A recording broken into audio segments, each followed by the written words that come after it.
Top Gear, your dad's favorite show. Since the beginning of that show, there's been one character that we have no idea who they are. An anonymous person surrounded in mystery which, to this day, we still don't know a single thing about them. Well, some say he's wanted by the CIA. There's an airport in Russia named after him. He is illegal in 17 US states. All we know is he's called the Stig.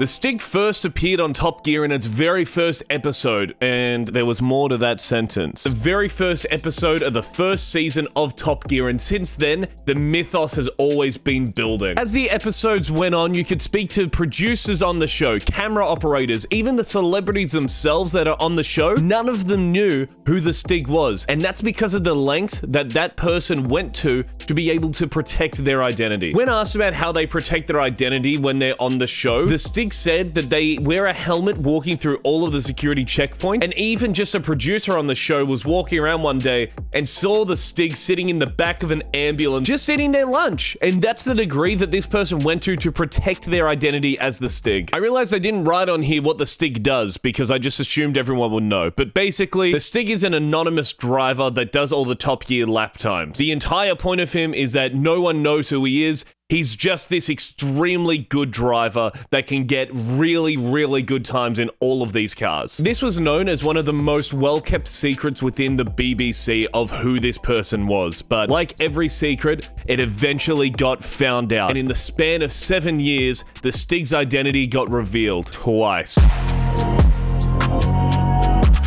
The original Stig, the Black Stig, was in the show from the very beginning. The Stig's identity was a complete secret during that whole season. At the end of the first season in December of 2002, an article was published saying that the Stig's identity was ex-Formula One driver Perry McCarthy. The show insider who leaked this to the newspaper said that this is one of the best kept secrets and only a handful of producers knew that Perry was actually the Stig. Which kind of seems like you're self-reporting if it's only 5 people that know who the Stig is and 20% of them told the press who he is. When eventually asked if he was the Stig, Perry said that he knew who the Stig was, but he couldn't comment any further. Now that still sounds like it's kind of up in the air of maybe he is, maybe he's not, but let's just do a little bit of background on Perry just so that you can see where he's at. In 1992, Perry ended up joining an F1 team, and from all accounts, it seemed like everyone expected him to be able to have this incredible career in F1. This part's really hard to talk about because I don't actually know racing at all. I just thought that the Stig is interesting. Unfortunately for him, he wasn't able to qualify for any of the F1 races and ended up going on to be a test driver for 2 other teams who refused to hire him. Fast forward to 2002 and he'd just done the Le Mans race, which is a bit different to a regular race. You just keep driving for 24 hours, I think. I don't know how you swap out. I don't know cars and I don't know racing.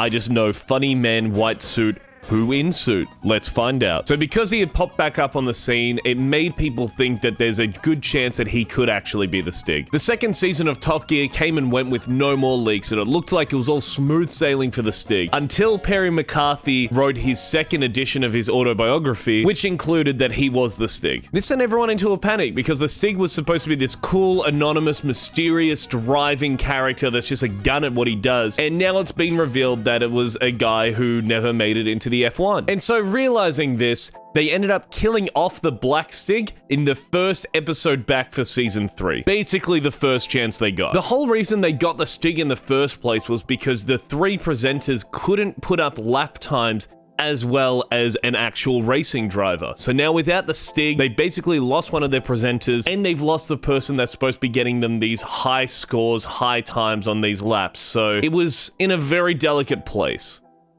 For one episode. The White Stig was introduced on the second episode of the 3rd season of Top Gear, and through his time with Top Gear, he ended up being a lot more involved in the show rather than just doing the laps. He'd be involved in the segments as well as some of the specials too. Immediately, people were trying to figure out who the new Stig was, but the racing community was pretty sure at bare minimum that they had gotten another ex-F1 driver for the job. One cool thing with this Stig as well, you can actually on Google Maps go to the Top Gear test track and he just races around you. He gives you a tour of the track while you're driving along. So after 5 years of this new Stig, the dust finally settled and it seemed like Top Gear wasn't going to have to worry about anything coming out. Until the walls started closing in a little bit for this new Stig with an article coming out that, look, they didn't say his name, but they gave an idea of how he lived. Like, for example, they said he's mid-30s, he's married, he's got a car that's like 15 grand, and he lives in a $300,000 house. But on top of that article that he's worthless means nothing, why would you even bother publishing that? A gallery owner came out and said that he met with a BBC executive by the name of Ben Collins,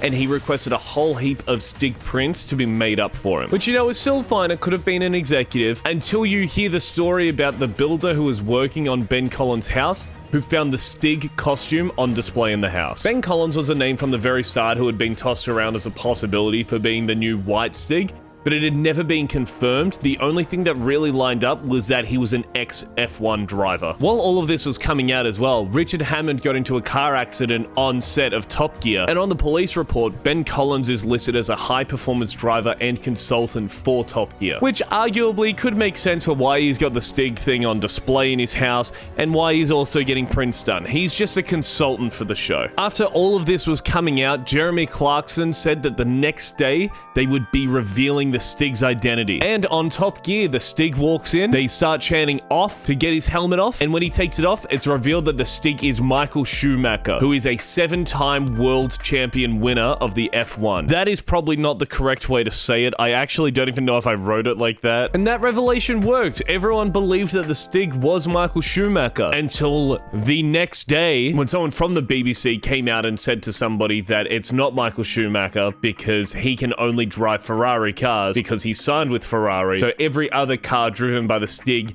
has to have been somebody else. So 2 months after this, it was revealed that the BBC had taken the Stig to court. He wanted to write an autobiography that was going to reveal the true identity of the Stig, which is exactly what happened with the original one. The BBC were trying to stop it because it breached a confidentiality clause in their contracts, which is fair. It 100% would have. But on the flip side of that, the Stig was upset that he couldn't profit off of him being essentially a host at this point on Top Gear, like all of the other hosts were able to, which is also fair. While this is going on, journalists started reporting that Ben Collins' car company was receiving consistent payments from the BBC that started roughly at the time that the White Stig started showing up on Top Gear, which according to the BBC made sense because, as said before in the police report, he's a high-performance driver and consultant for the show, so of course he's getting paid. But here's where it starts to fall apart, because when being questioned by a reporter about the court case in progress, Ben Collins says that he can't comment on it at this time. Which, you know, you think about it and you rationalize it as, if they're not involved, they can talk about it. It's probably a little bit more blurry than that, but most people kind of click to that. 3 days after the reporter came up to Ben Collins, it was decided in court that the autobiography would be able to be published, and it was by that point acknowledged that it was Ben Collins who wrote the autobiography. 2 days after that court case ruling, the BBC wrote an article saying that Ben Collins had won his fight against the BBC in court, and 13 days after that, his autobiography was published, titled The Man in the White Suit. Jeremy Clarkson had already confirmed, even before the book had come out, that the White Stig was sacked, but eventually it seemed like Ben was on good terms with all of the other presenters. I remember there being that weird period where the hosts weren't on Top Gear anymore, but they were still doing Top Gear live. During that, they ended up bringing out Ben Collins as a Stig for all of the live shows. So they ended up on nice terms, they got along, but that leaves the question of, what about the next Stig? After Ben Collins was fired, Top Gear did a special where they recreated the 3 wise men going to see Jesus. But after they did the special, they ended up seeing in the place of Jesus, it was a baby Stig. That special was released after season 15, and at the start of season 16, the new Stig was introduced to the world, saying that they could grow up quickly or whatever. The new Stig didn't have their identity revealed all the way up until season 22, and after that, nobody knows what happened because everybody stopped watching. I know it's the IMDb scores, but it's the same as The Simpsons, where they dipped, everyone stopped watching. I don't want those comments, shut up. I know the graph I used. Do you know how hard it is to find viewership graphs for the BBC? I spent a good at least 5 minutes looking for it. That's a long time. I don't know why I decided that this would be the video that I'd be making this week. I thought it was really interesting. I don't know why I decided to Google this initially. I don't follow racing, and I'll maybe watch one Top Gear special a year. It's just one of those little things that I found really interesting, and I hope you did too. Thank you for watching. I'll see you in the next one.